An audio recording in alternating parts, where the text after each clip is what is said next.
ano nga, naawa ako sa...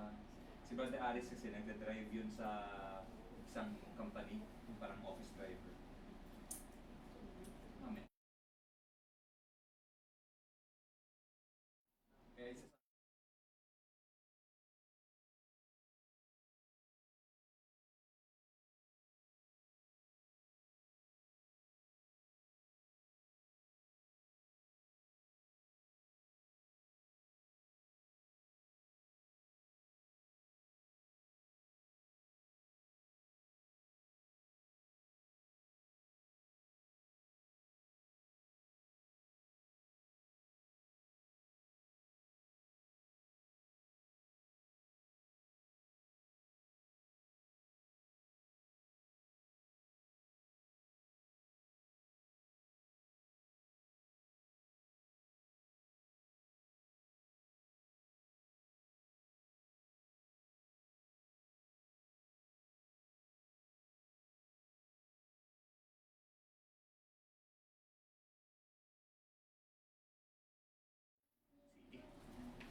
Start tayo. Kahit na.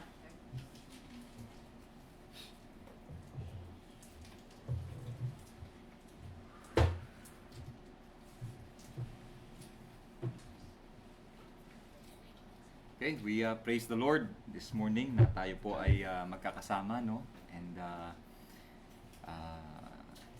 tayo po ay nakapagtipon.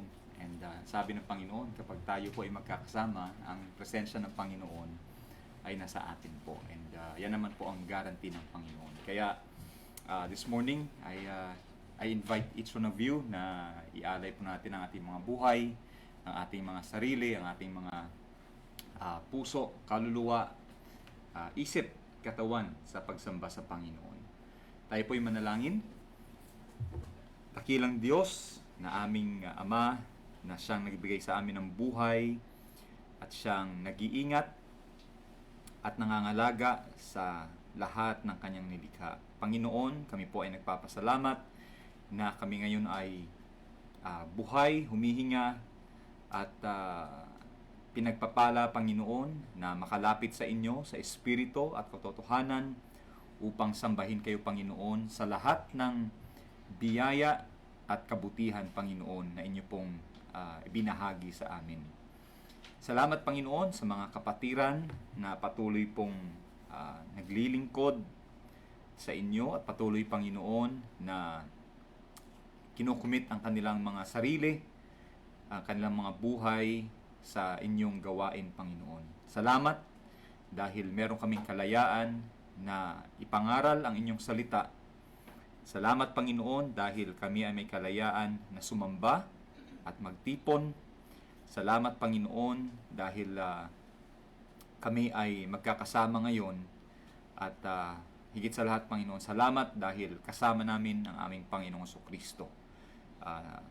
Panalangin namin, Panginoon, na ngayong umaga sa amin pong pag-aawitan, kayo lamang, Panginoon, ang aming maitaas at mabigyan ng papuri. At sa aming pangangaral, Panginoon, pawang katotohanan lamang at mga bagay na makalangit ang maibigay o ang maihain sa inyong mga tupa, Panginoon. Patawad po sa aming mga kasalanan, sa aming pong mga naiisip, sa aming mga nasasabi, sa aming mga nagagawa, na hindi, Panginoon, nakakalugod sa inyo at mga bagay na aming nagawa, Panginoon, na hindi nagdala ng papuri sa inyong pangalan. Basbasan niyo po kami ngayong umaga, Panginoon, kami at ang lahat ng mga nagtitipon upang sumamba sa inyo, Panginoon. Ito po ang aming panalangin sa pakikiisa ng banal na Espiritu at sa pangalan ng aming Panginoon at tagapagligtas na si Jesucristo. Amen. Okay, tawagin ko po si Brother Ray sa ating opening exhortation.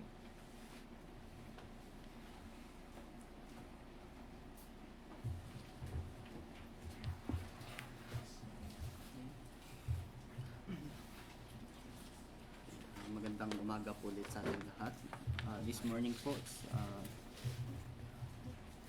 I would like to share from the book of Psalm, chapter 72, verses 17 to 20.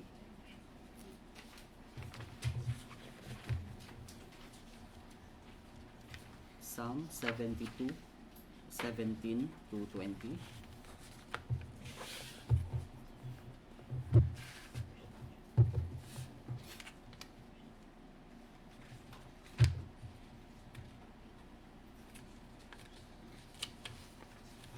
Ito,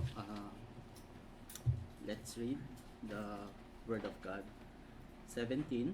His name shall endure forever, his name shall be continued as long as the sun, and man shall be blessed in him. All nations shall call him blessed. Blessed be the Lord God, the God of Israel, who only doeth wondrous things, and blessed be his glorious name forever. And let the whole earth be filled with his glory. Amen and amen. The prayers of David, the son of Jesse, are ended.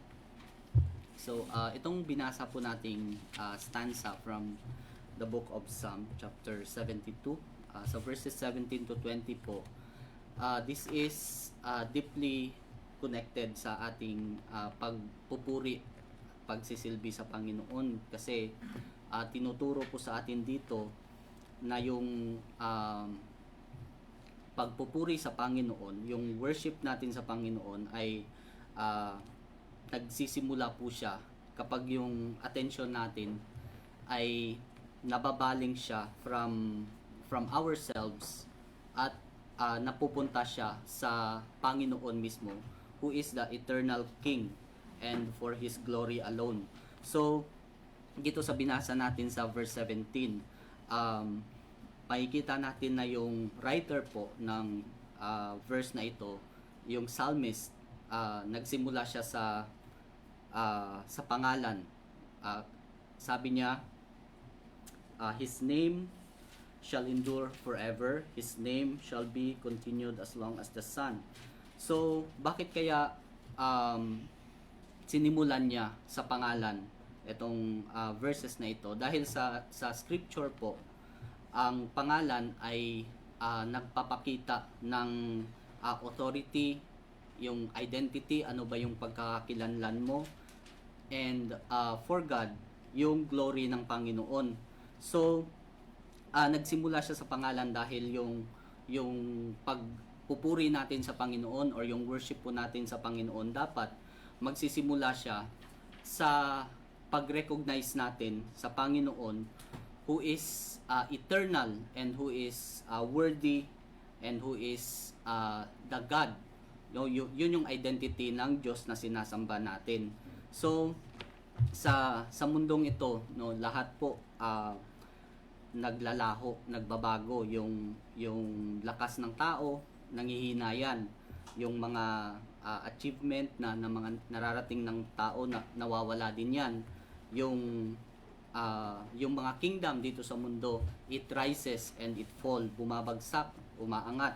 Pero dito po pinakita ng writer na yung pangalan ng Panginoon ang siyang nagpapatuloy beyond generations, kahit lipasan man ng maraming panahon, maraming generation man ang lumipas, nanatili ang pangalan ng Panginoon. And etong katotohanan na ito po, yung magbibigay sa atin ng stability, kumbaga yung paninindigan natin sa pananampalataya sa Panginoon. Dahil yung worship po natin, hindi siya naka-angkla o hindi siya naka-attach doon sa feelings. Kumbaga, kung feel lang natin na i-worship ang Panginoon or i-praise ang Panginoon, pero naka-angkla po siya sa pangalan ng Panginoon na hindi nagbabago.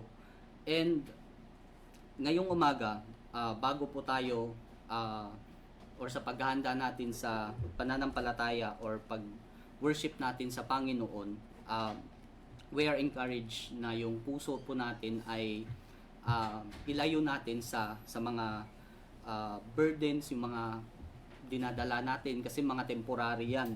Yung mga emotion natin na unstable, yung mga distraction sa paligid natin, distraction ng mundo, and we are encouraged to turn back to the enduring name of Christ. Yun po yung sasambahin natin, yung pangalan ng Panginoon na hindi nagbabago.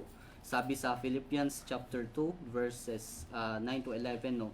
Sabi diyan, wherefore God also hath highly exalted him and given him a name which is above every name, that at the name of Jesus every knee should bow, of things in heaven and things in earth and things under the earth, and so on. So dito po,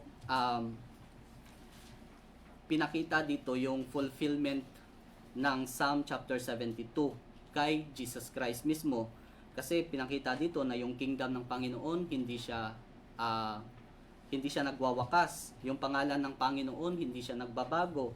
And sabi dito, every knee will ultimately bow down before Jesus Christ. So yung worship natin is centered hindi po sa mga blessings na natatanggap natin sa Panginoon, hindi sa mga bagay na nakukuha natin sa pananampalataya sa Panginoon, kundi nakasentro po siya sa pangalan ng Panginoong Jesus na hindi nagbabago, hindi nagwawakas.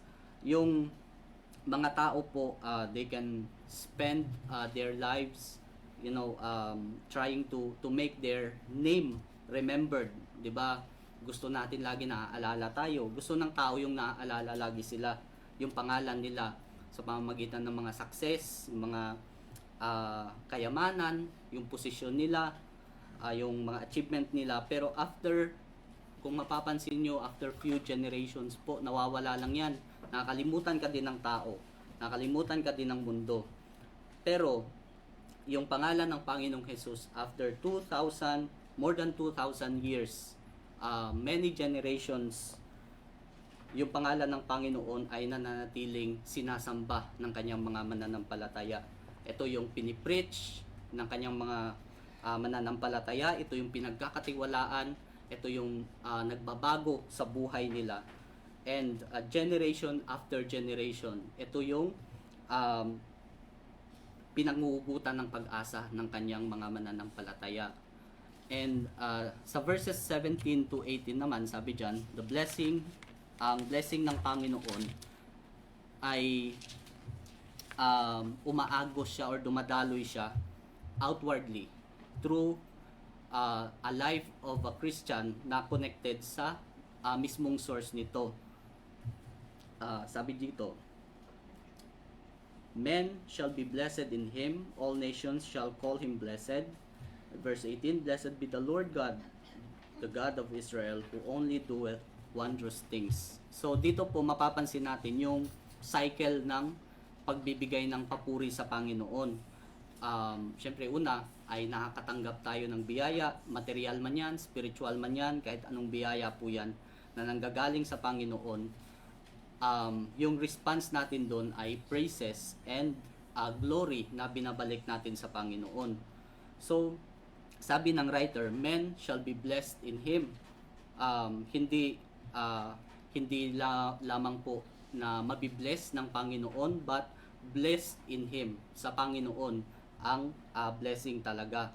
And yung point po dito is our union or yung relationship natin sa Panginoon mismo.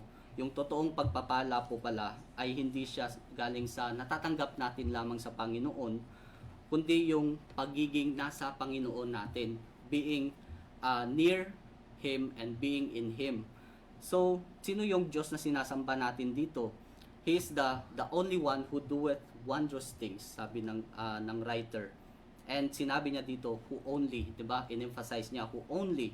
Ibig sabihin, walang tao, walang kapangyarihan po sa mundo, walang influence po na kayang pumalit doon sa kayang gawin ng Panginoon or gumawa ng kayang gawin ng Panginoon.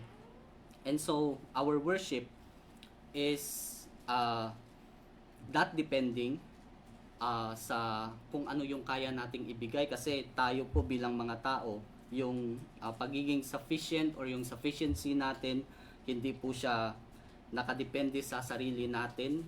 Yung kapayapaan ay hindi po siya nakadepende sa atin. Pero yung kabuuan ng pananampalataya natin sa Panginoon is that knowing God is sovereign, faithful, and hanggang ngayon po is actively working in ways beyond we can do our own selves. Yung mga bagay na hindi natin kayang gawin ay nagagawa po ng Panginoon. Yan yung wondrous things na sinasabi dito, na kahit imposible po sa atin, imposible sa kahit anong kapangyarihan na kayang gawin dito sa mundo, ay magagawa po ng Panginoon. Because everything good, lahat po ng magaganda ng mga bagay nanggagaling lamang po sa Panginoon. And sa Galatians chapter 3:14, sabi ng Bible, that the blessing of Abraham might come on the Gentiles through Jesus Christ, that we might receive the promise of the Spirit through faith. So Jesus Christ shows here in the passage that He is the ultimate fulfillment po of the promise that all nations would be blessed. Under the name of Jesus Christ, all nations would be blessed. So yung pinaka blessing natin bilang mananampalataya is being brought into relationship, yung nagkaroon tayo ng relationship sa Panginoon through Jesus Christ. At yung blessing natin, it would cause us to respond with gratitude and praise sa pamamagitan po ng worship sa Panginoon.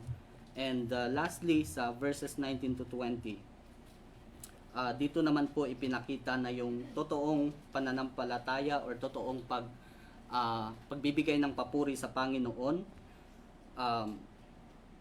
is desiring for God to fill everything.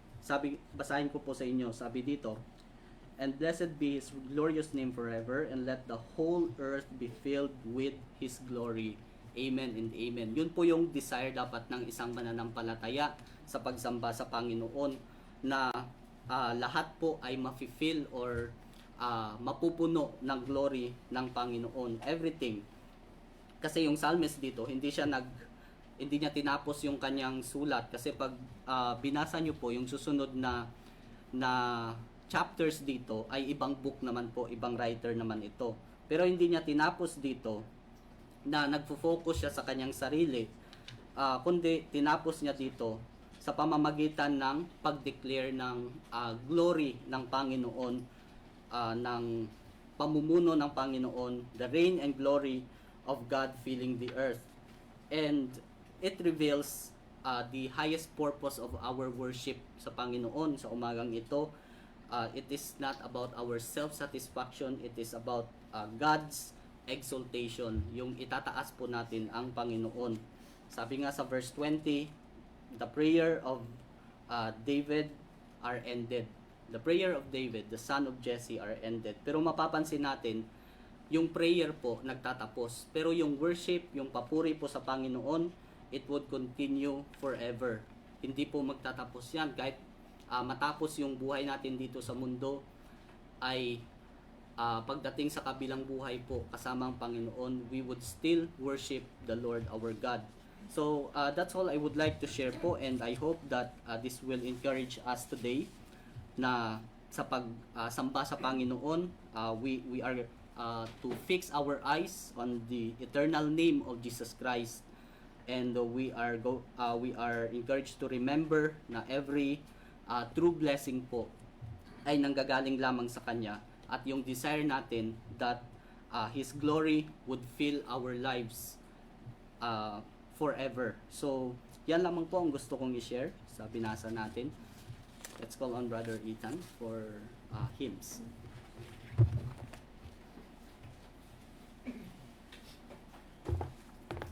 Morning po sa lahat. Our first hymn is hymn number 445, Blessed Assurance.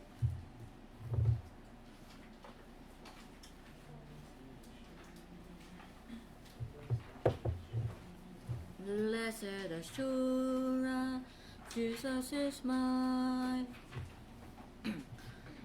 Blessed assurance,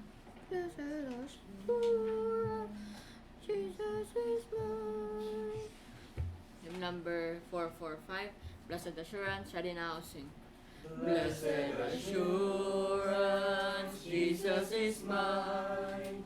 Oh, what a foretaste of glory divine, heir of salvation, purchase of God, born of His Spirit,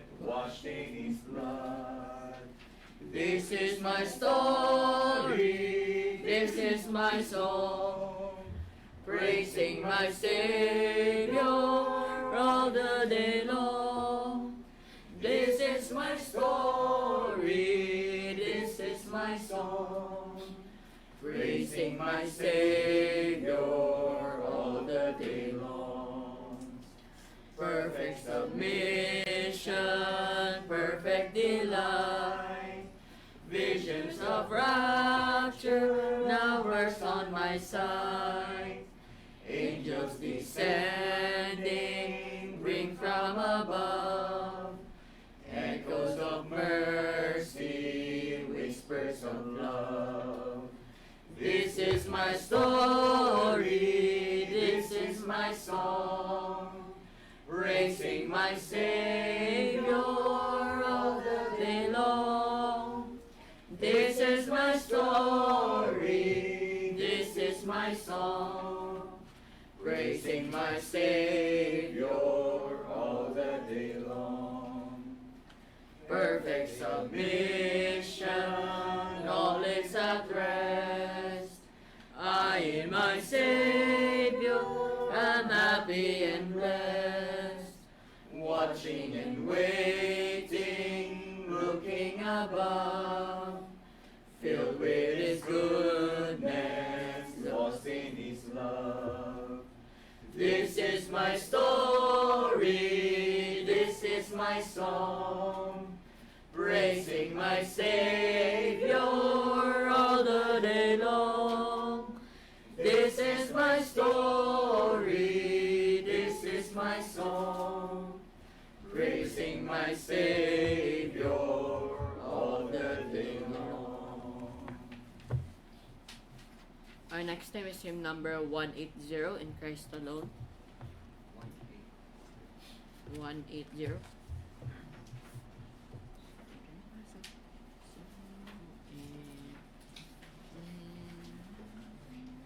In Christ alone, my hope is found.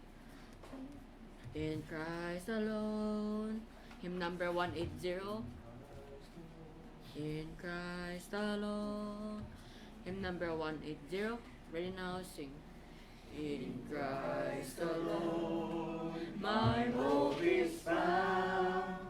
He is my life, my strength, my song. This cornerstone, this solid ground, firm through the fiercest drought and storm. What heights of love, what depths of peace, when fears are stilled with striving seas. My comforter, my all in all, here in the love of Christ I stand. In Christ alone, who took on flesh, fullness of God in helpless babe. This gift of love and righteousness, scorned by the ones He came to save, till on the cross as Jesus died, the wrath of God was satisfied. For every sin on Him was laid, here in the death of Christ I live.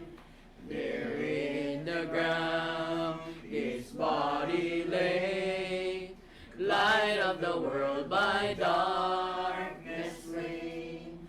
Then bursting forth in glorious day, up from the grave He rose again.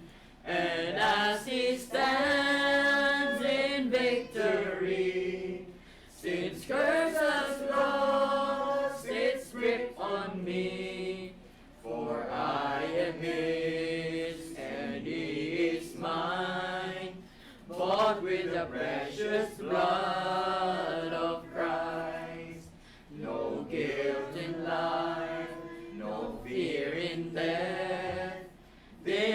the power of Christ in me. From life's first cry to final breath, Jesus commands my destiny. No power of hell, no scheme of man can ever pluck me from his hand till he returns or calls me home. Here in the power of Christ I stand. Thank you. May I call on Brother Liam for more hymns?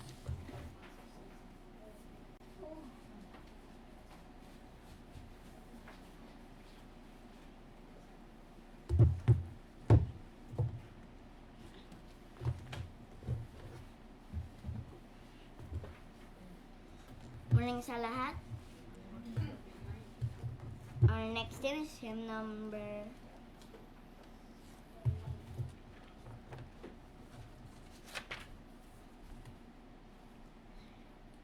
367.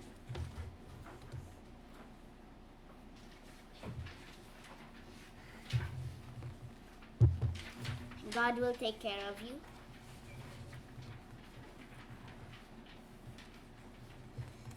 I will just say something wrong. It said here, be not dismayed where'er betide, because God will take care of you. It said here,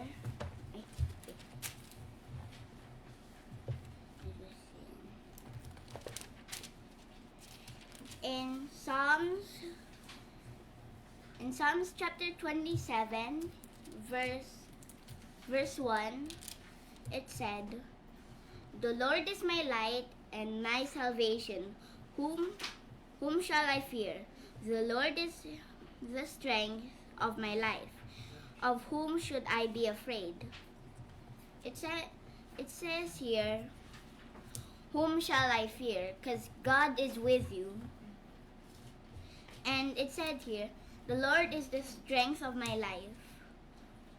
Without God, you cannot even do anything. So, but with God, God is the strength of my life. So, it said here, "Whom shall I fear? The Lord is my light and my salvation. Whom shall I fear?" You shouldn't fear stuff about earthly things. The only thing you need to fear is God, and that's it. Hymn number 367. God will take care of you. Be not dismayed where'er betide. Hymn number 367. God will take care of you. Ready, sing. Be not dismayed whatever betide. God will take care of you. Beneath His wings of love abide. God will take care of you. God will take care of you through every day or all the way. He will take care of you. God will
of you through every day or all the way. He will take care of you. God will take care of you. Our next hymn is hymn number 485.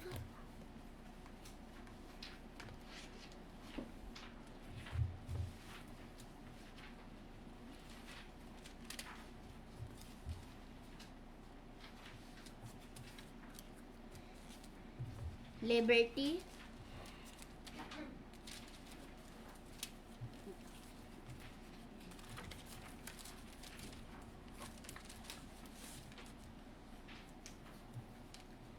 Let me say something muna. May we turn our Bibles to Ephesians chapter 3 verse 20.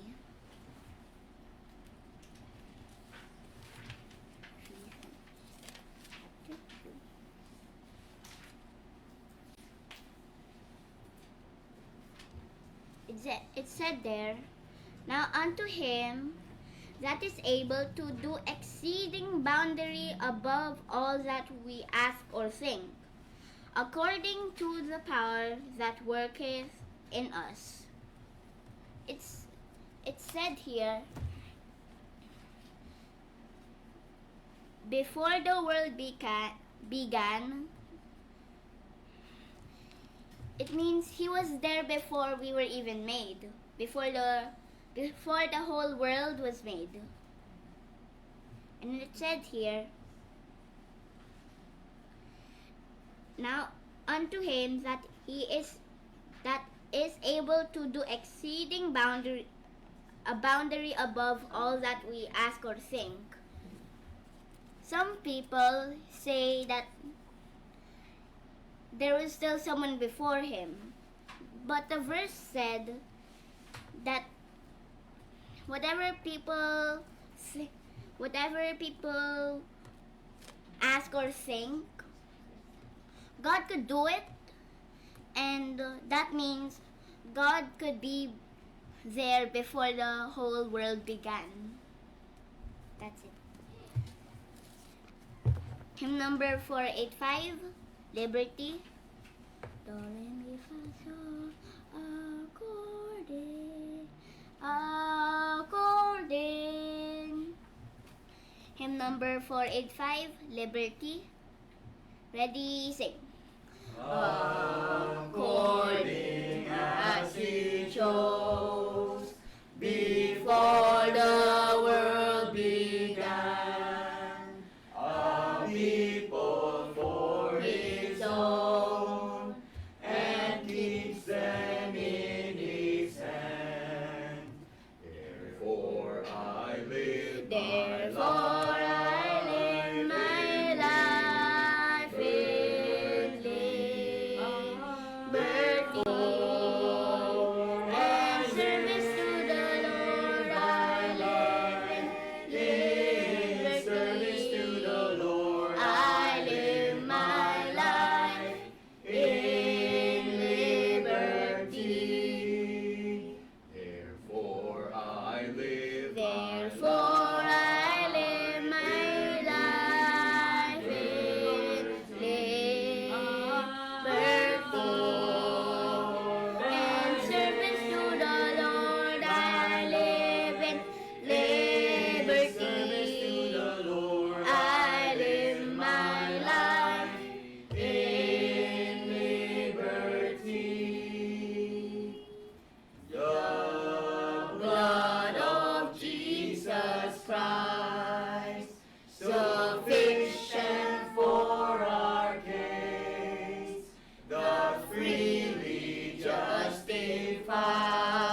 listen for the scripture reading?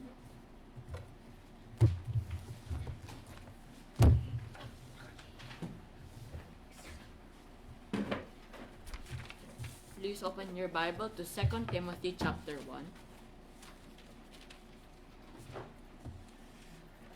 Verses 1 to verse 18. 2 Timothy chapter 1, verses 1 to 18.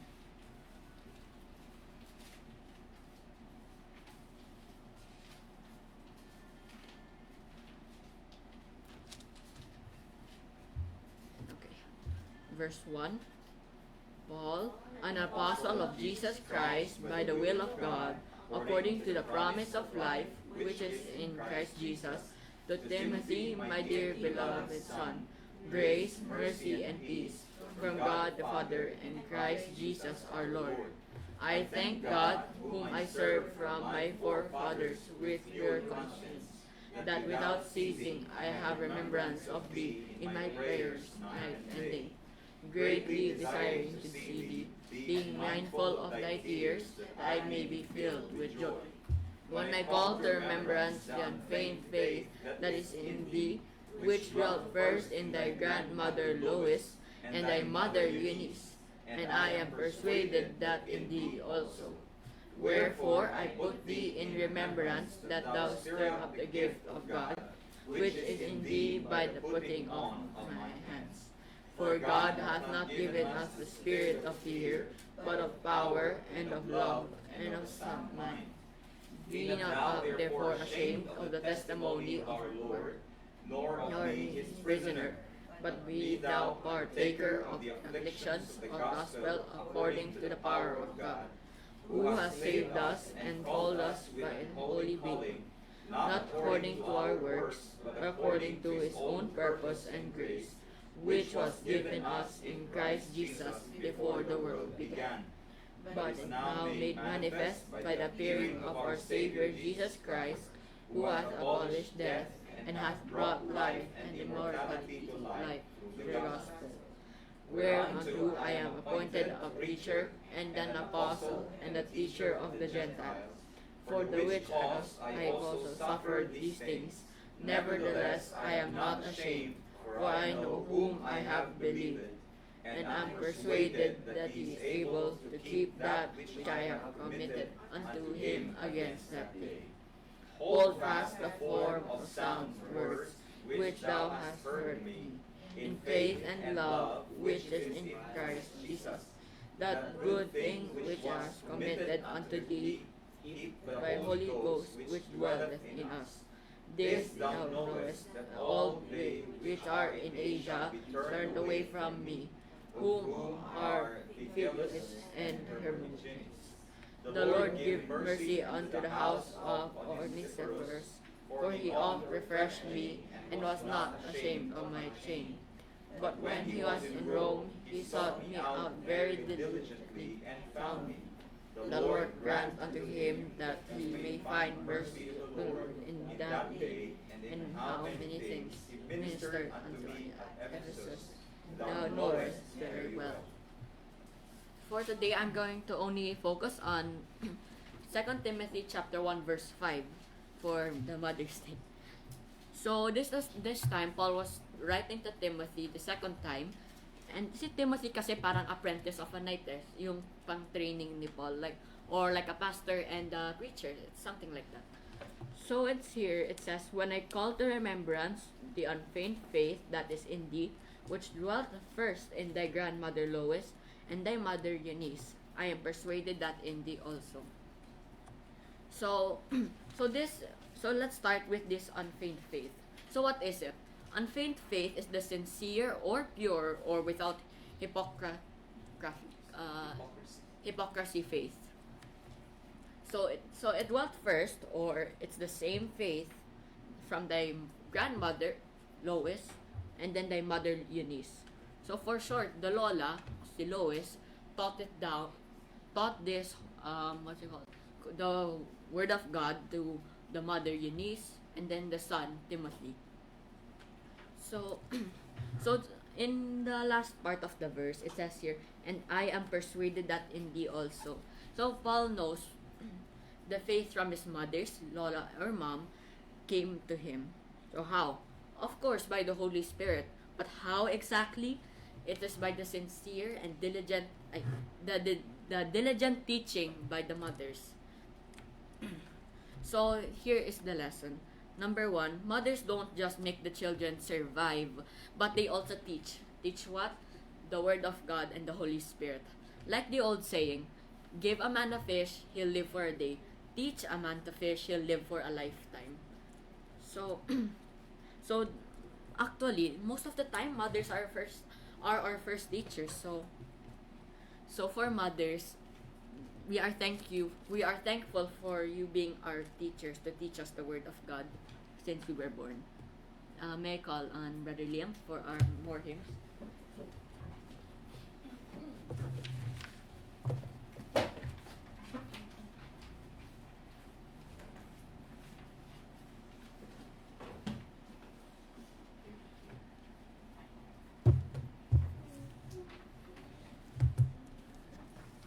Our next hymn is hymn number 244.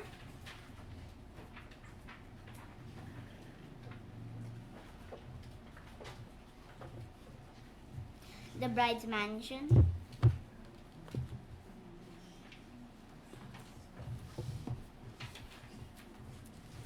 Let me say something, Landon.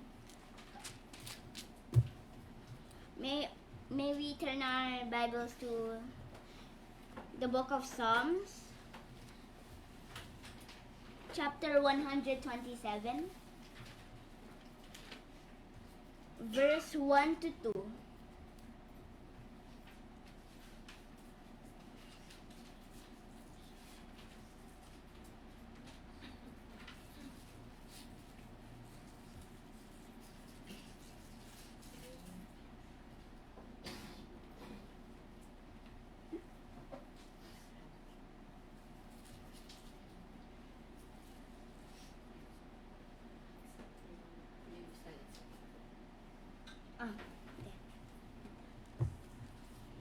It said here, except the Lord builds a house, they labor in vain that build it.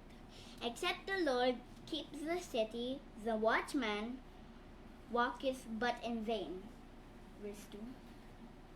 It is vain for you to rise up early, to sit up late, to eat bread of sorrows, for so he gave his beloved sleep. It's said here, my Lord is coming to his bride. The glorious meeting it will be. Why? It said here, if you're afraid that when you die, it said at verse 2, for so he gave his beloved sleep. The beloved sleep here is like, instead of I can't think of it for it. His beloved sleep.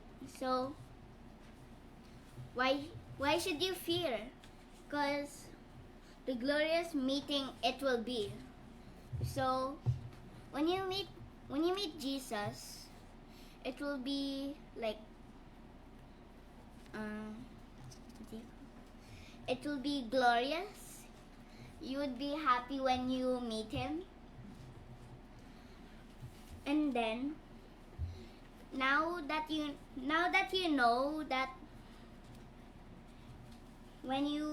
after you have your beloved sleep, when you meet God, you'll know you will be happy. That's it. The Bride's Mansion. Number 244, The Bride's Mansion. I have a feeling from inside, my Lord is coming to his bride. Hymn number 244, the bride's mansion. Ready, sing. I have a feeling from inside, my Lord is coming to his bride. And when he comes, I want to see the glorious meeting it will be. He has a mansion where they'll meet. They part no more, the story is sweet. And they together ever sing in that sweet home of endless day. Since he has gone, she's lonely here, and often feels the burning tear. She is now waiting, not in vain, for her dear Lord to come again. He has a mansion where they'll meet, to part no more, the story is sweet. And they together ever stay in that sweet home of endless day. And when he comes, the angels say, she has no guilt to wash away. For all her sins, even the dross, were put away on Calvary's cross. He has a mansion where they'll meet, to part no more, the story is sweet. And they together ever sing in that sweet home of endless day. And now in mansions bright and fair, she'll ever live with him up there. No sorrows there can ever come, eternally with Christ at home. He has a mansion where they'll meet, to part no more, the story is sweet. And they together ever stay in that sweet home of endless day.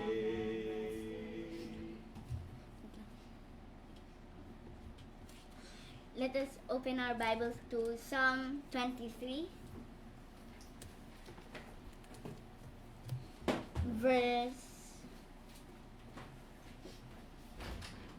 3. Psalm chapter 23, verse 3. He restoreth my soul. He leadeth me in the paths of the righteousness for his name's sake. It said here, since he has gone, she's lonely here. And then it said here, he restoreth my soul. Let's say you're lonely, and then when you die, he restores your soul, and then you're not lonely anymore. You're with God now. Even when you're not dead, even when you're not dead, he's with you, and you will never be lonely. So if you're with God, you will never be lonely. That's it. It is called an Elder Dan for our sermon this morning.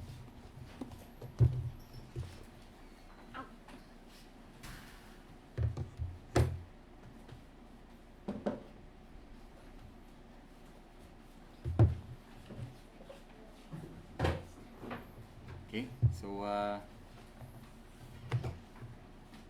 I thank the Lord kasi itong mga sinishare po ng aking mga anak ay yan po ay outflow or overflow ng I believe ng banal na espiritu sa kanila, and I'm glad na meron silang opportunity na i-share. And I think much more than achievement sa buhay, ano pa ba ang hahangarin natin maliban doon sa yung mga anak natin ay nagiging mouthpiece o nagiging ginagamit ng Panginoon para ipagkalat o ibahagi ang kanyang salita. And not only for them, I really hope and pray, si Cyron, Brother Cyron, itong mga kalalakihan natin, lahat po ng pwedeng gamitin ng Panginoon ay magpagamit sa Panginoon. Okay? And so this morning, I invite you to open your Bibles, to the book of Ruth. And much more than honoring our women or at our mothers today, gusto ko pong magbahagi sa inyo ng isang mensahe patungkol po sa kung paano po ba naluwalhati ang Panginoon sa buhay ng isang ina. Okay? And so our message will come from Ruth chapter 4, verse 14. Okay? Ruth 4:14. Pero idadagdag ko na rin po yung 15 and 16 kasi ito po ang summary ng naging buhay sa ni Naomi. Okay? So Ruth 4:14 to 16 ang sabi po dito. And the women said unto Naomi, Blessed be the Lord, which hath not left thee this day without a kinsman, that his name may be famous in Israel. And he shall be unto thee a restorer of thy life, and a nourisher of thine old age, for thy daughter-in-law, which loveth thee, which is better to thee than 7 sons, hath borne him. And Naomi took the child, and laid it in her bosom, and became nurse unto it. Okay, tayo po'y manalangin. Mahabaging Diyos at lahat ng pinanggagalingan ng karunungan na meron kami, Panginoon, panalangin po namin na kayo po ang mangusap sa amin sa pamamagitan ng inyong salita at ng mensaheng ito. At ihanda niyo, Panginoon, ang aming mga puso't isipan. Tulungan niyo kami, Panginoon, na maiwaksi at maiwasan ang anumang klase ng distraction at mga istorbo sa aming pag-iisip at sa aming mga sarili, Panginoon. At ituon ang aming puso't isipan sa inyong salita na siyang nagpapabanal at nagpapalago sa aming mga pananampalataya. Pagpalain niyo po ito, Panginoon, sa pangalan ni Jesus. Amen. Okay. So our message will be about the life of Naomi, although ito po ay naisulat patungkol sa buhay ni Ruth. And if I may ask the question, kanina naghanap ako ng picture. Sabi ko, ano kayang picture ng matandang babae na ipinoportray yung taong dumanas ng matinding kalungkutan, kawalan, dumanas ng pagkamatay ng mahal niya sa buhay. Ang problema lang sa internet ngayon, puro AI generated yung makikita mong picture. And yet I hope na hindi man natin maipakita sa picture kasi wala namang picture noon. I hope na itong description ng salita ng Panginoon sa buhay ni Naomi would be enough, maging sapat po, para tayo mismo ma-imagine natin ano ba yung pinagdaanan ng isang ina na si Naomi. Which asks the question, how much pain, just how much pain, loss, and tragedy can a woman or a mother handle? Okay? Hanggang saan ba? Gaano kabigat na sakit, o trahedya ang kayang bitbitin o harapin ng isang babae o isang ina. So sa binasa po natin, in fact, if you read the whole chapter of the whole book of Ruth, masasabi mong hindi mo ma-appreciate yung buhay ni Ruth apart sa buhay ni Naomi. Okay? Sino ba itong si Naomi? Si Naomi ay yung mother-in-law ni Ruth. So Ruth is the daughter-in-law of Naomi. Daughter-in-law in Tagalog would be, ano ba tawag natin sa... So, kung si si Naomi, manugang ni Ruth. Si Ruth naman, anong tawag natin doon? 'Di ba si Naomi ang mother-in-law, anong tawag mo doon sa daughter-in-law? Bahala na, basta daughter-in-law, no? Daughter-in-law. So ganun po relationship. Yan po. So manugang ni Ruth si Naomi. Pero anong tawag kapag si Ruth naman yung daughter-in-law ni Naomi? Okay? Basta yun po, asawa po siya ng anak ni Naomi. Okay? Because if you take a look at the life of Naomi, okay, you would even conclude na yung buhay po ni Naomi ay ito po yung female equivalent or counterpart ng buhay ni Job. Okay? Kung meron tayong Job na lahat ng ari-arian niya ay pinakialaman ni Satanas, no? Binawi o kinuha sa kanya. Yung kanyang mga anak lahat ng mga anak ni Job ay namatay. And yet, he continued to praise the Lord and to worship the Lord. Sa gitna po ng ganong kabigatan at kawalan ng mahal sa buhay, may kita nyo na may ganong equivalent pala sa buhay ni Naomi. Okay? And yet, I would like us to see kung papaanong sa gitna ng ganong mga dinanas ni Naomi, ay nasabi po ng mga kababaihan in verse 14, chapter 4, verse 14, nasabi nila, "Blessed be the Lord." Okay? Sa buhay ni Naomi, nung nakita nila yung buhay ni Naomi, ay nakarating po sila sa conclusion na purihin ang Panginoon. Okay? Purihin ang Panginoon. Now, the name Naomi, okay, means pleasant. Okay? Kaaya-aya. Delightful. And the name Naomi means sweet. Okay? Most likely, nung naipanganak po si Naomi, ang mga magulang niya ay may nakita sa kanya o meron silang, yung kanilang buhay ay punong-puno po ng kaginhawaan most probably, or there was something good, sweet, and pleasant, and delightful in their lives. Or looking at Naomi, nasabi nila ay napaka-delightful, no? Napakaganda ng batang ito. Pangalanan natin siyang Naomi. Okay, so that's the name of Naomi. And the meaning of the name of Naomi. And nung time po na yon, kadalasan ang pangalan ay meron talaga siyang meaning. Okay? Ibig sabihin, there is substance to it.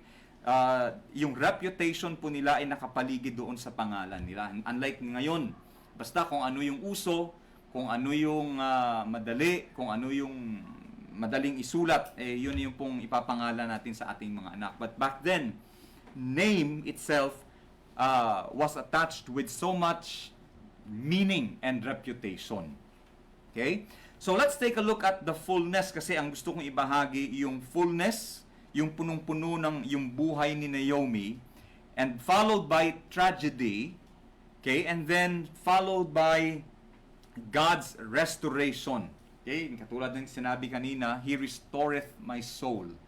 Okay? And I hope na yung mga kababaihan dito, nanay man o hindi, ay makaka-relate po dito kung paanong gumalaw ang Panginoon sa buhay ni Naomi. Now, in chapter 1, verse 21,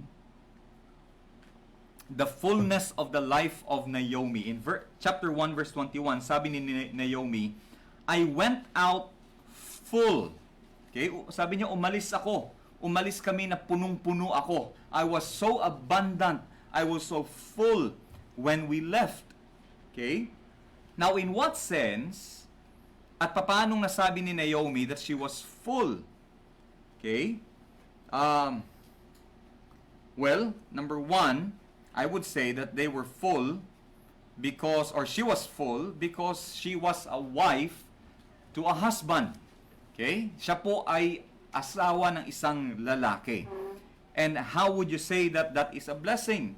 Well, in Proverbs chapter 18 verse 22, kung babasahin po natin sa Proverbs 18:22, sabi po ni King Solomon, "Whoso findeth a wife, findeth a good thing, and obtaineth favor of the Lord." Okay? Sinabi ng Biblia na ang lalaking na makakatagpo ng mapapangasawa ay nakatagpo ng isang magandang bagay. Okay? At sabi niya, "And that man hath obtained favor of the Lord." Ibig sabihin, ang pinagpala dito ay hindi yung babae, kundi yung lalaki na nakatagpo ng mapapangasawa galing sa Panginoon.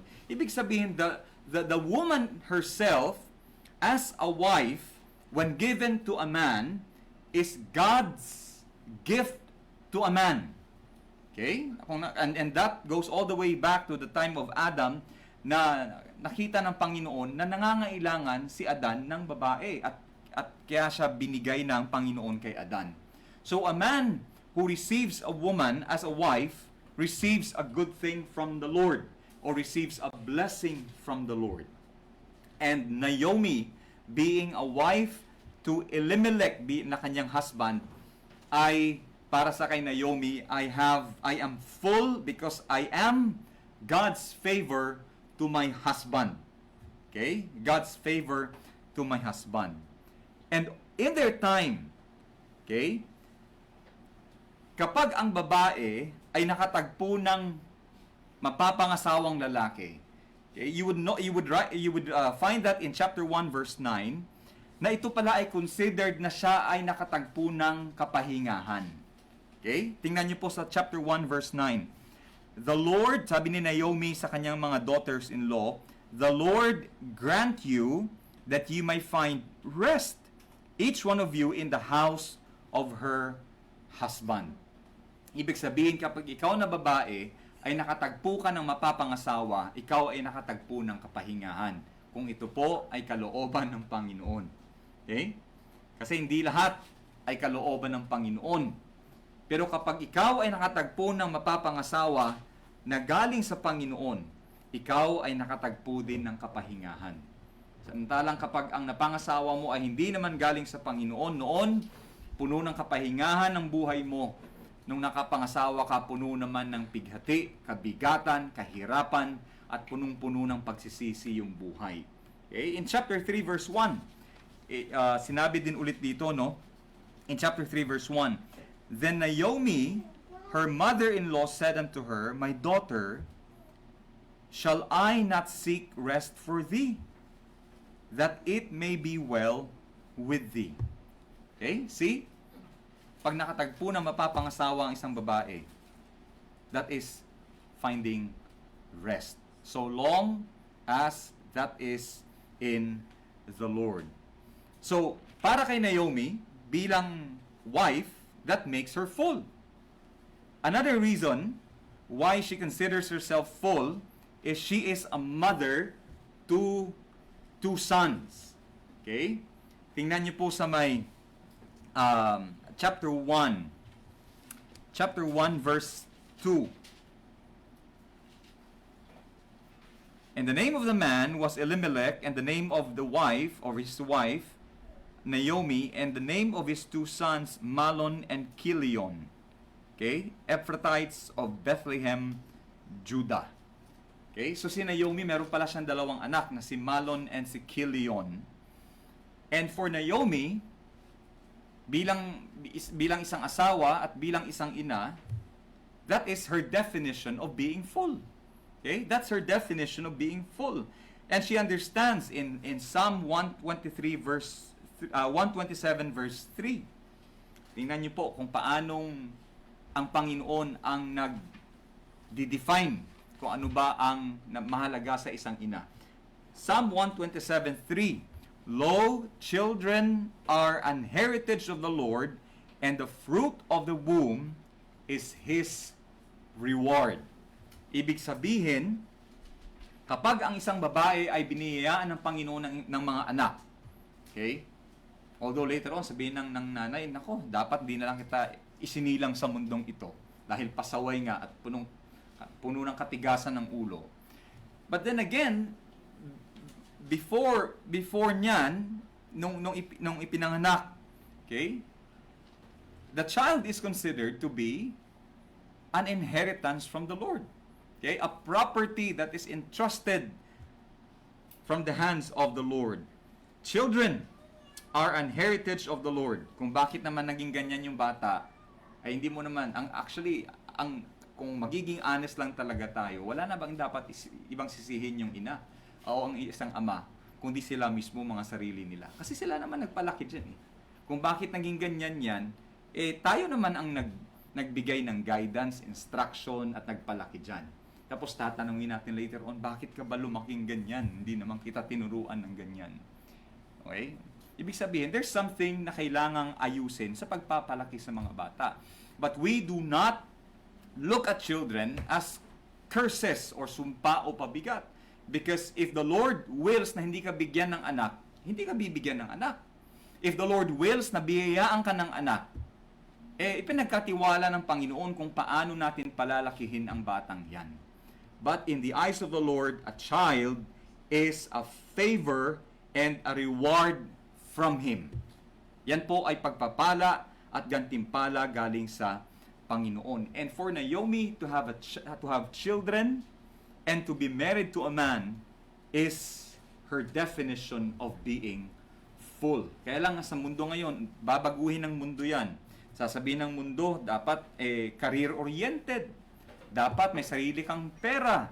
Dapat may sarili kang accomplishments. Dapat may sarili kang bank account. Dapat ganito, dapat ganyan. You have to make a name for yourself. That's the world's definition. But according to God's definition, for you to be a blessing to a man and for you to be blessed with children is the definition of fullness and prosperity. Okay? But here's the sad part. It is followed by tragedy.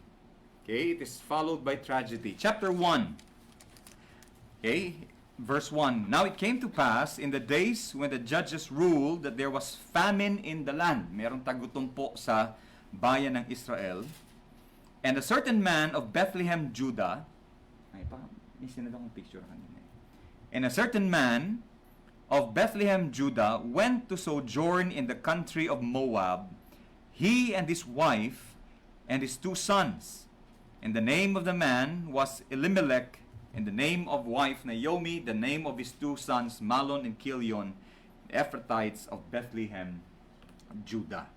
Now, in verse 20, makikita po natin that the life of Naomi being full, the life of sweetness is turned into bitterness.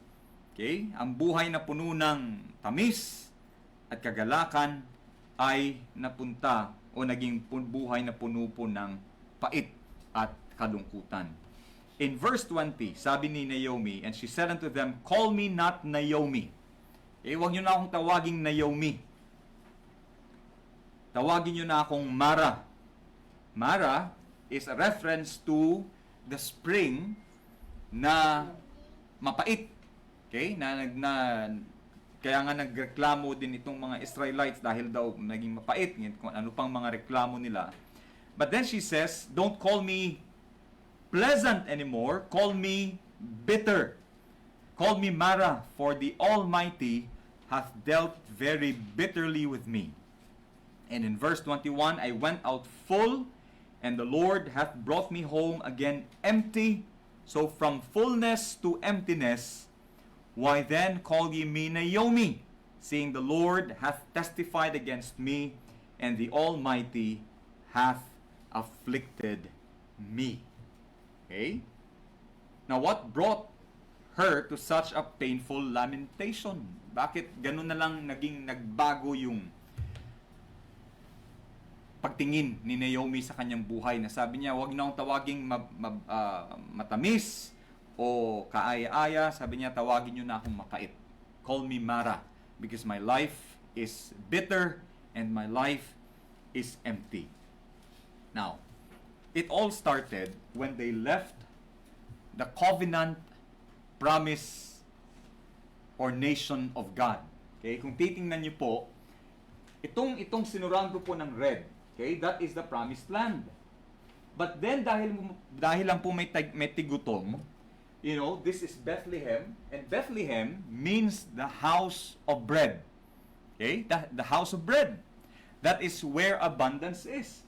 But then there is famine, and kadalasan kaya nagkakaroon ng tigutom sa isang lugar dahil nga po sila ay tumalikod sa Panginoon at hindi nila sinunod ang kalooban ng Panginoon. And the Lord withdrew His provision from the promised land. So what they did, they traveled from Bethlehem and plano nila ay pansamantalang manirahan sa Moab. The covenant of God, the covenant promise of God is within the promised land. But they decided to live outside of the promised land. Okay? And Moab is the enemy of Israel. Okay? For some reason, sabi ni Elimelech, na tatay nila, you know, may tigutom dito, sige, lumabas tayo instead na magrepent sa kanilang kasalanan para i-restore ng Panginoon yung kanyang pagpapala. Ang ginawa nila is lalong lumayo sa presensya ng Panginoon. Okay? And because of that, later on in verse 3, sinasabi po dyan that Elimelech, Naomi's husband, died. Okay? He died.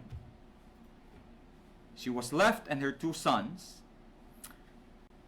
And another tragedy is in verse 4. Na wala na siya ng asawa, yung 2 niyang anak ay nag-asawa pa ng mga Moabites. Okay? Which is against the law of God, na kapag Hudyo ka, dapat ang mapapangasawa mo ay isa din sa mga Hudyo, because the promise of God is upon them. But they married Moabite women. The name of the one was Orpah, and the name of the other Ruth. And they dwelt there about 10 years. Okay? Isa yan kung isa kang ina na mananampalataya at may pag-ibig sa Panginoon, siyempre ang hangarin mo ay yung mga anak mo ay makapag-asawa din ng mananampalataya. Huwag na yung mga dapat accomplished, dapat maganda yung career, dapat may pera, dapat galing sa ganitong pamilya. Hindi po yan ang concern ng isang ina na may totoong pag-ibig sa kanyang anak na mananampalataya. What she desires for her children is for them, na dapat yung mapapangasawa nila ay yung mga kababaihan na merong takot sa Panginoon, merong pag-ibig sa Panginoon at lumalakad sa katuwiran. Okay? Huwag niyong hangarin yung dapat maganda, dapat yung naalala ko noon yung mga tita ko lagi nagsasabi, dapat yung mapapangasawa mo, dapat makapaglaro ka sa PBA. Okay? Ganon sila kabilib sa aking basketball skills, no? Na kahit ako mismo, hindi talaga ako bilib. Ayun yung sabi na, dapat makapaglaro ka sa PBA. Pangalawa, dapat makapag-asawa ka ng mala-artista. Okay? Sabi ko, tindi ng pangarap nyo. Hindi ko naman pangarap yun, ha? Okay? Pero kayo, grabe pangarap nyo, no? And that's the typical worldly, unspiritual desire of people ng kung ang tinitingnan lang talaga ay hanggang doon lang.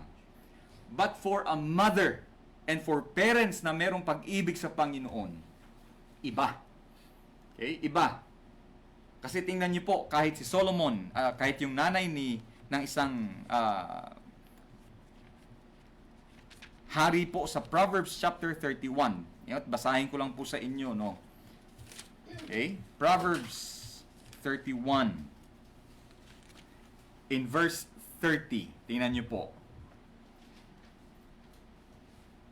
Proverbs 31:30. Lalo sa mga kalalakihan, pakinggan niyo ito, no? Favor is deceitful. Okay? Pinagpala sa mukha, pinagpala sa korte, pinagpala sa curbs, pinagpala kung saan-saan, maganda, and all that. Favor is deceitful. Okay? Nakakadaya yan. And beauty is vain. Yung itsura, yung kagandahan ay walang kabuluhan kapag walang takot sa Diyos. Okay? But a woman that feareth the Lord, yung babae na may takot sa Panginoon, itong babaeng ito ay pupurihin. And that should be the desire of every young man, and that should be the desire of every mother for her children. Kaya mga nanay, kung meron kayong dapat ipag-pray, wag lang yung puro kalusugan, Panginoon, ipagpalain nyo naman po ng maayos na kalusugan yung anak ko, ganito, ganyan. Pag-pray nyo na makatagpo ng babae na merong pag-ibig sa Diyos. Kasi wala kayong ibang wala kayong dapat ibang hangarin para sa mga anak nyo, kundi yung anak nyo makapangasawa ng merong takot sa Diyos, because it may not guarantee, but it solves almost every problem within the family. Maniwala kayo. Pero much more than, higit sa Panginoon, hayaan nyo po na makatagpo siya ng babaeng may takot sa Diyos. Ipag-pray nyo din na yung mga anak natin ay magkaroon ng takot sa Diyos. Kasi hindi naman pwede at hindi uubra na yung napangasawa nilang babae ay tapat sa Panginoon, pero sila mismo ay mga balasubas. Okay? Masama ang ugali. Walang takot sa Diyos, walang katapatan sa Panginoon. Hindi uubra. If you want them to enjoy the blessing or the covenant blessing of God in their family, they themselves as men should be faithful men to the Lord. Then they deserve to have faithful women in their lives. Otherwise, gagawin lang nilang impyerno yung buhay ng babae na mapapangasawa nila. Pray for your sons, pray for your daughters, for them to find people who also love the Lord. Okay? And so that's a tragedy for Naomi. In verse 5, another tragedy, 10 years later, and Mahlon and Chilion died also, both of them, and the woman was left of her 2 sons and her husband. Tindi, no? Ang lungkot. Okay? Which is why, because of that, in verse 20, nasabi ni Naomi, "Call me Mara." Okay?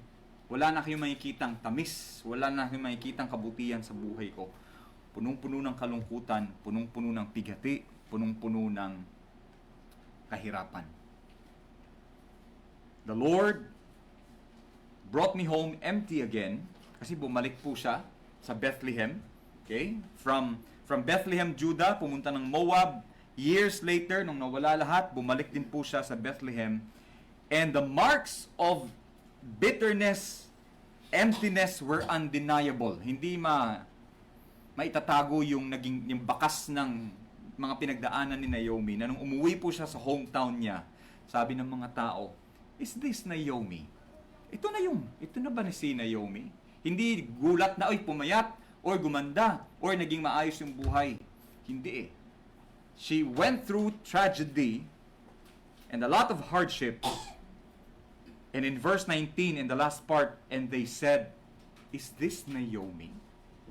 Yung taong alam mo yung tinitingala mo dahil naging maayos yung buhay, pinagpala ng Panginoon, they walked in righteousness and all that. At dahil nga lumayo sa Panginoon, walking away from God and living apart from the people of God, you would notice na kapag ang isang tao ay lumayo sa Panginoon at lumayo sa mga kapwa niya mananampalataya, it would bring upon her or upon him such things as the things that happened to Naomi. Okay? Is that Naomi? Grabe, no? Mahirap batiin si Naomi ng Happy Mother's Day, Naomi. Hirap. But then, the good thing is, the life of Naomi does not end there. Okay? Because in verse 6, "And then she arose with her daughters-in-law, that she might return from the country of Moab, for she had heard in the country of Moab how that the Lord had visited His people in giving them bread."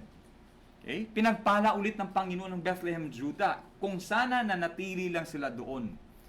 Yung Bethlehem, Judah pala, ang bayan ng Israel ay tumalikod din sa kasalanan at nagbalik loob sa Panginoon at pinagpala ulit ng Panginoon. And they were not there, wala sila doon, nung pinagpala ng Panginoon ang kanyang hinirang na bayan. But she returned anyway. Okay, ito yung kagandahan eh. Yung nagbabalik loob sa Panginoon. And not only that, she returned to Bethlehem, sinamahan pa po siya ng kanyang daughter-in-law na sobrang tapat sa kanya. Kasi kung titingnan po ninyo sa may verse 8, and Naomi said unto her two daughters-in-law, habang sila po ay papunta ng Bethlehem, sabi niya sa kanilang dalawa, sabi niya, go return each other to her mother's house. Go, return. Sabi niya, umuwi kayo. Wala na tayong, there's nothing that connects you and me. Yung mga anak kong si Malon and si Kilion, both of them are dead. And that dissolves your marriage. I mean to say, there's no connection between you and me. Sabi niya, pwede na kayong bumalik sa inyong mga magulang. The Lord deal kindly with you as He have dealt with the dead and with me. And the Lord grant you that you may find rest, each of you, in the house of her husband. Then she kissed them, and they lifted up their voice and wept. Grabe yung pag-ibig ng kanyang mga daughters-in-law sa kanya. Ibig sabihin, itong si Naomi talaga ay kaibig-ibig na mother-in-law. Okay? Kaibig-ibig na mother-in-law. Kahit pa Moabites itong mga daughters-in-law niya, ay inibig po nila talaga at nirespeto nila si Naomi. But then in verse 14, and they lifted up their voice and wept again, and Orpah kissed her mother-in-law, but Ruth clave unto her. So si Orpah ay nagpaalam na, umuwi sa kanila. Pero itong si Ruth ay nanatili. In fact, the word clave means kumapit at nanatili siya sa kay Naomi. And she said, sabi ni Naomi kay Ruth, behold, thy sister-in-law is gone back unto her people, and unto her gods return thou. Sabi niya, umuwi na si Orpah, umuwi ka na din, Ruth. And Ruth said, tingnan niyo po ito, napakaganda nito. Sabi niya, and Ruth said, entreat me not to leave thee, or return from following after thee. Huwag mo ipagtabuyan. Okay? For whither thou goest, kung saan ka pupunta, I will go. And where thou lodgest, kung saan ka titira, titira din ako doon. Thy people shall be my people, and thy God, my God. Eh, ang ganda ng attitude ng daughter-in-law na itong si Ruth. Where thou diest, I will die, and there will I be buried. The Lord do so to me, and more also, if aught but death part thee and me. Sabi ni Ruth, in short, till death do us part. Diyan po nanggaling yung expression na yan na ginagamit ng mag-asawa sa wedding vows, na till death do us part. Galing po yan sa mga salita ni Ruth sa kanyang mother-in-law. Okay? That's the blessing. No? Kahit nandun sa Moab itong si Naomi, pinagpala pa rin siya ng Panginoon through her daughters-in-law. Okay? Now, here's a summary of the restoration of Naomi. Okay? Dahil hindi talaga umuwi itong si Ruth, na napili siya sa kay Naomi, and I think that's one of the blessings na natanggap ni Naomi kahit pa po wala na po yung kanyang mga anak. Now, here's a summary of the restoration in chapter 4, verse 14. Ano po bang nangyari dito? Ito kasing si Naomi, meron pala siyang distant relative na si Boaz. And inutusan ni Naomi si Ruth na sabi niya mag-glean. Ang word na glean, ibig sabihin po niyan, after na mag-ani ng mga kalalakihan, minsan may mga natitira kasi dyan, yun yung gleaning, yun yung sisimutin ng mga, sinabi ang utos ng Panginoon sa mga Israelita, pag kayo ay nag-ani, huwag niyong sisimutin, mag-iwan kayo. Unang-una, para sa mga widows, para sa mga strangers, at saka mga orphans. So pag nag-ani po sila, hindi po sila yung sinisimot nila. Okay? Nag-iiwan po sila. And si Ruth, yun po yung ginawa niya through the guidance of Naomi. And to cut the story short, nagkaroon po ng namuong pag-ibig ditong kay Boaz at saka kay Ruth. Okay? Na itong si Boaz, habang binabasa ko nga po ito, kung naalala niyo yung pandemic, pinag-aralan na po natin ito online. Pero nung binalikan ko po siya, alam niyo, nakaramdam ka ng excitement na halos kiligin ka sa kwento ni Boaz at ni Ruth. Basahin niyo po ulit. Kasi ang ganda po ng naging development, ng build-up ng relationship ni Boaz at ni Ruth dito sa kwentong ito. Okay? Na itong si Boaz, no? Pag sinabi mo kasing kinsman redeemer, siya yung may kakayanan para bawi. Kasi nung iniwan po ni Naomi at Elimelech yung kanilang hometown, most likely binenta din po nila yung kanilang ari-arian o mga kalupaan.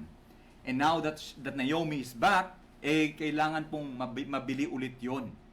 Kaya lang si Naomi, wala naman na po siyang kakayanan. Si Ruth, wala din kakayanan. And Boaz is willing to redeem the inheritance of Naomi and Elimelech. Kaya lang sabi ni Boaz, kailangan ko i-announce, baka merong mas malapit pa na relative na gustong i-redeem yung inheritance ni Naomi at Elimelech. So pumunta po siya sa city gates at tumambay po siya doon at nagantay na umaasa siya na sana wala, ay biglang dumating. May dumating. May dumating. At sinabi niya, kaya mo bang i-redeem o tubusin yung mga mana ni Naomi at Elimelech? Sabi nitong kinsman, ay sabi niya, yes, willing akong tubusin. Po sabi ni Boaz, kaya lang, may kondisyon. Pag tinubos mo yan, may kasama niyang aasawahin.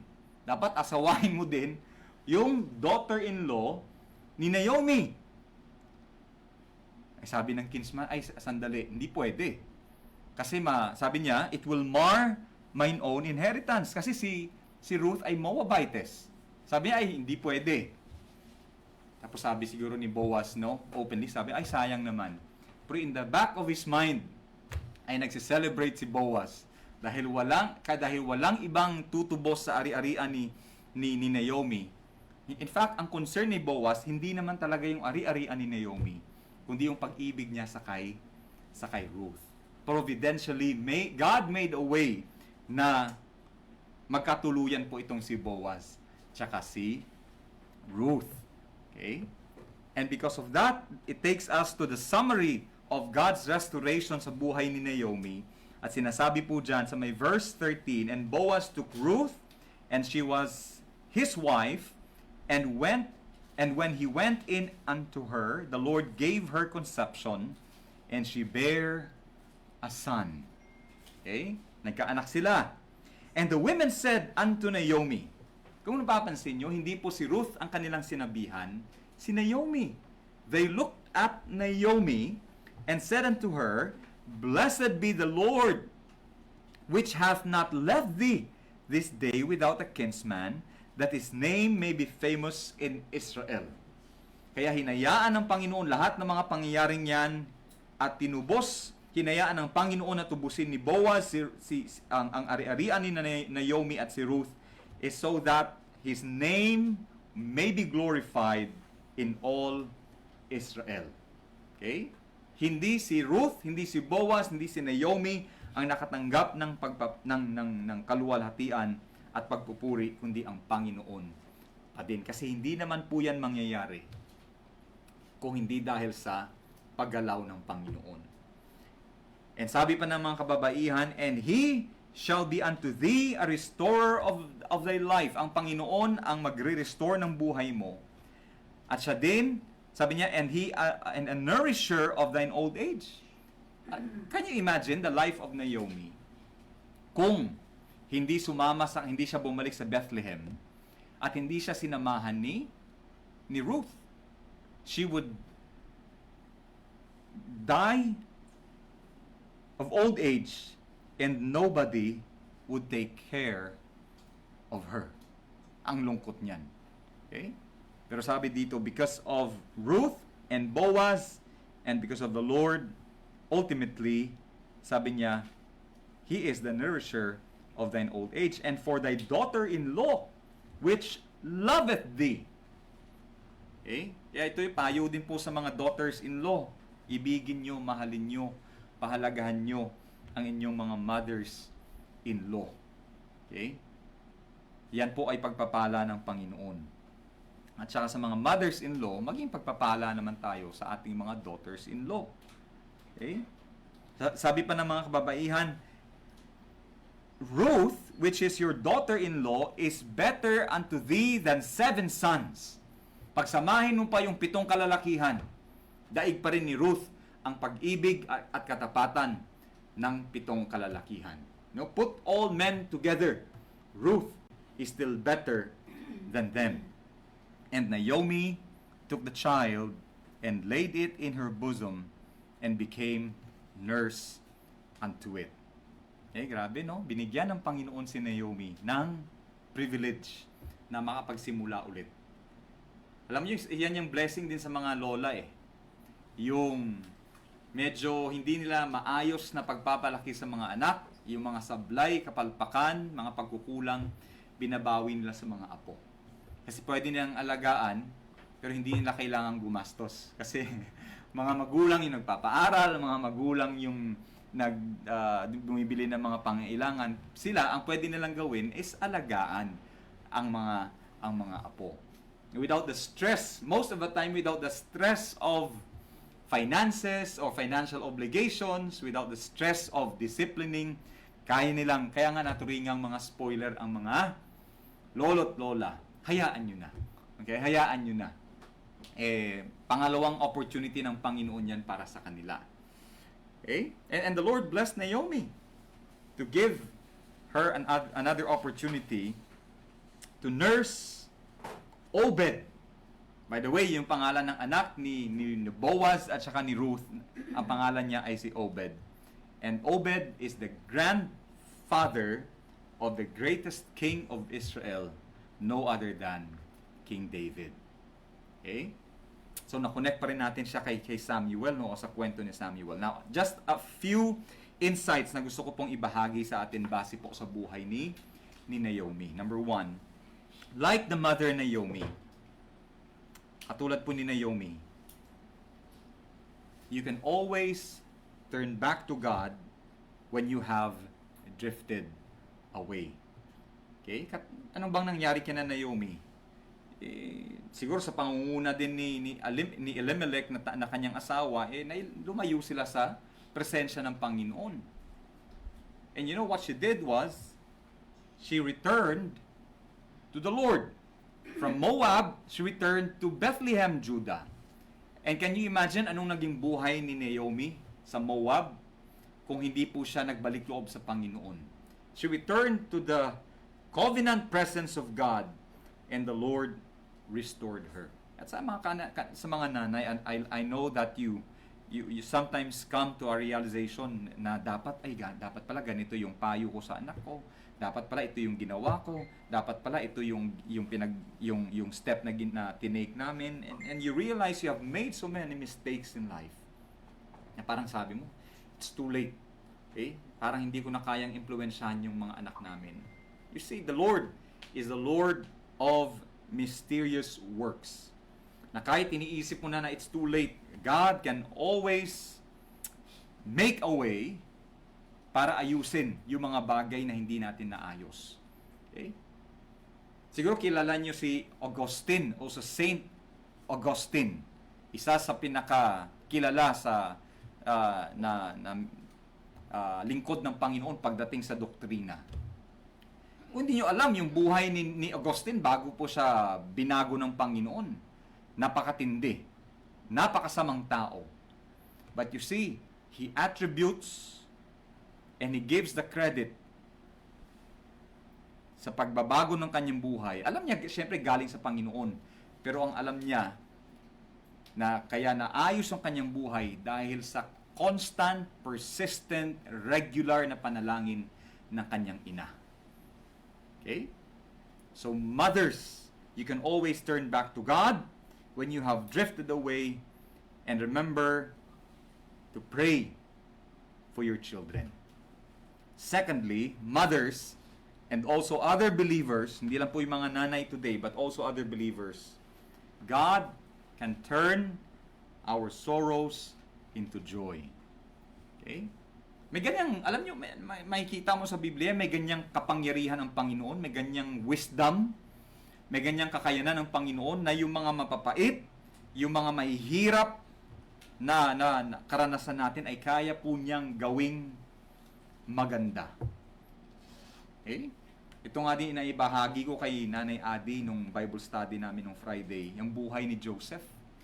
'Di ba? Nung final na pagtagpo ni na Joseph ng kanyang mga kapatid na pinagtulungan siya, pinagplanuhan siyang patayin. Anong sabi ni Joseph sa kanila? You meant it for evil. Yung mga ginawa niyo masasama naman talaga. Imagine mo, kapatid niyo ko, pinagtulungan niyo ko. Pero sabi niya, God meant it for good. So you see, sa buhay ni Naomi, okay, may kita nyo na punong-puno ng kapaitan, punong-puno po ng kahirapan, sama ng loob and all that. But God turned that life because she turned back to God. God turned her sorrows into joy. Diyos lang po ang may kayang gumawa niyan. Wala, tao hindi kayang gawin yan. Ang tao, pag sinabi niya, puno ng kalungkutan, ang gagawin lang ng tao either to give up and to take his life away, magpapakamatay na lang kasi wala siyang makikitang pag-asa. But with God, God can turn our sorrows into joy. Kahit si King David, sabi niya, "Sing unto the Lord, O ye saints, and give thanks at the remembrance of His holiness, for His anger endureth for a moment, or but a moment, and His favor is life. Weeping may endure for a night, but joy cometh in the morning." Okay? Kaya, anuman po yung pinagdaanan natin, God has a power to turn your sorrows into joy. And finally, mothers. Okay? And my charge to mothers and grandmothers, kasi you're still a mother, remain faithful to the Lord. Okay? Manatili pong tapat sa Panginoon. And see how He greatly uses you in His kingdom. Okay? Paano gagamitin ka ng Panginoon sa kanyang kaharian? Well, take note of this. Because of Naomi, okay, take note, dahil kay Naomi, nagkaroon ng Ruth, at dahil kay Ruth, ay nagkaroon ng Obed, at dahil kay Obed, nagkaroon ng Jesse, dahil kay Jesse, nagkaroon ng King David, and down the line, dahil kay David, ay nagkaroon ng Panginoong Kristo. Okay, you see? Kung nanatili lang si Naomi sa Moab at antay na lang yung kamatayan, hindi siya magiging kabahagi ng linya ng mga taong gagamitin ng Panginoon, at sa linya pala niya ay doon manggagaling. Hindi man biologically dahil daughter-in-law niya si Ruth, but by right, being the mother-in-law, ay doon po nanggaling ang linya ng Panginoong Kristo. The Lord used Naomi to bring Ruth to Israel so that Boaz may meet a wife and have a child in Obed and Jesse, and later on David, and later on Jesus Christ. So you see, lagi ko sinasabi, yung mga kabutihan at yung katapatan natin ngayon ay hindi po yan titigil at hihinto sa generation natin. It will run down the line that the generations in our line or in our lineage would reap the blessings of our faithfulness today. Okay? Take note, and because of Lois kanina, yung kwento, yung lola ni Timothy, because of Lois, there is Eunice, and because of Eunice, there is Timothy, na ginamit ng Panginoon para magpalaganap ng magandang balita at para manatili sa pangangaral ng magandang balita sa kanilang lugar. Okay? So the Lord uses faithful men and women. Ang ginagamit ng Panginoon, hindi po yung mga skilled, talented, accomplished, educated. Ito din yung binahagi ko sa mga men kagabi. Ang hinahanap ng Panginoon, hindi yung may mga PhD, may mga master's degree, at kung ano yung mga narating sa buhay. The Lord is looking for, sabi ni Paul, look for faithful men who are able to teach others also. Tapat sa katotohanan ang hinahanap ng Panginoon. So the Lord uses faithful men and women, faithful husbands and wives, faithful lolos and lolas, and faithful fathers and mothers. In fact, the Lord uses all of us when we remain faithful to His cause. So that's the life of Naomi. From sweetness to bitterness, okay, to sweetness again because of the Lord. And my encouragement to the mothers and grandmothers, okay, and soon to be mothers, ay manatili lang pong tapat sa Panginoon. The Lord sees your desires, the Lord knows your longings, and the Lord hears them. Okay? Remain faithful to the Lord because the Lord is the real rewarder of those that seek Him. Okay? Unahin niyo po ang Panginoon at kung ano man po yung mga kahilingan natin, pinapangarap natin, panalangin natin, yan po ay tutugunin ng Panginoon. Tayo po'y manalangin. Panginoong Diyos, salamat sa mensahe na inyo pong ipinagkaloob sa amin ngayong umaga.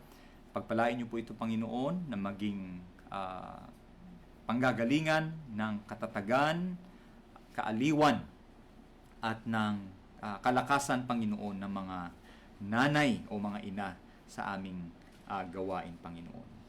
Nawa, maging encouragement din po ito sa mga kalalakihan na while we beseech or we urge the women to be faithful, we should be more faithful. We should be examples to them, and we should be an encouragement to the women in our lives. Maraming salamat, Panginoon. Ito po ang aming panalangin at pasasalamat sa pangalan ni Jesus. Amen. Okay, finally, si Liam daw, meron daw siyang short na babasahin para sa mga nanay sa atin po ngayong umagang ito.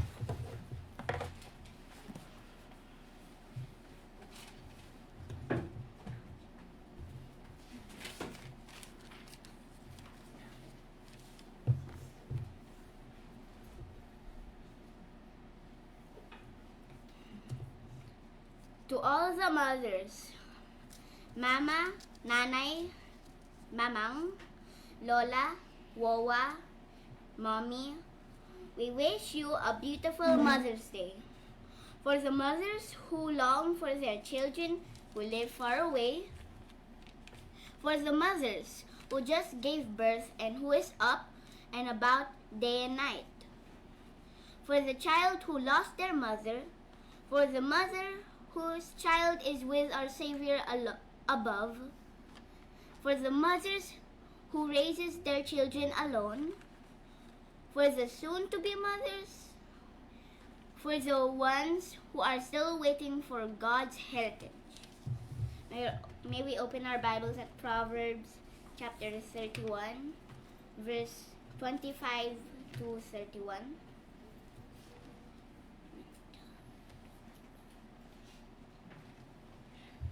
Strength and honor are her clothing, and she shall rejoice in time to come. She openeth her mouth with wisdom, and in her tongue is the law of kindness. She looketh well to the way of her household, and eateth not the bread of idleness. Her children arise up, and call her blessed. Her husband also, and he praises her. Many daughters has done virtuously, but thou excellent them all. Favor is deceitful, and beauty is vain, but a woman that feareth the Lord shall be praised. God, give her of the fruit of her hands, and let her own works praise her in the gates. Mothers, Your love is the quiet strength that shapes the family. Nanay, you are seen. Mama, you are valued. Mommy, you are deeply appreciated. God is with you and you will not fail. Happy Mother's Day! Thank you.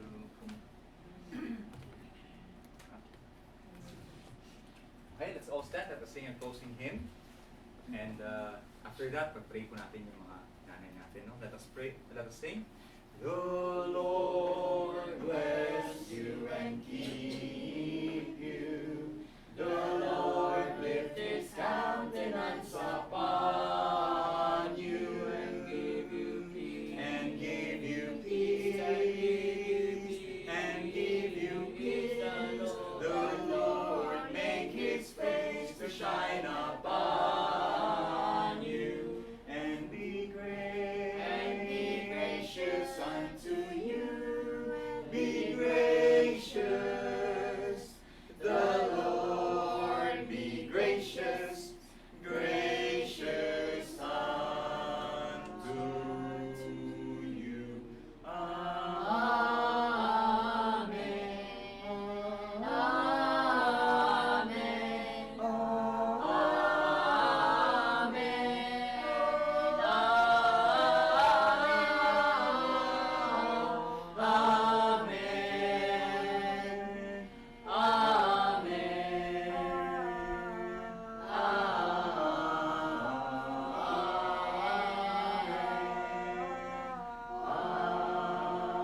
Amen. Let us pray. Mahabaging Diyos, kami po muli nagpapasalamat sa aming gawain, Panginoon, na patuloy niyo pong pinagpapala. Maraming salamat, Panginoon, sa mga ina na patuloy niyo pong binibigyan ng kalakasan, karunungan, at pag-ibig sa kanilang mga anak at sa lahat, Panginoon, na ipinagkatiwala niyo sa kanila. Patuloy niyo pong bigyan ng maayos na kalusugan at karunungan na galing, Panginoon, sa inyo, ang aming mga minamahal na ina. Salamat, Panginoon, at pagpalain din po ang mga handog na aming ikakaloob ngayong umagang ito, at kasama, Panginoon, ang aming pagsasaluhan. Ito po ang aming panalangin sa pangalan ng aming Panginoon at tagapagligtas na si Jesucristo.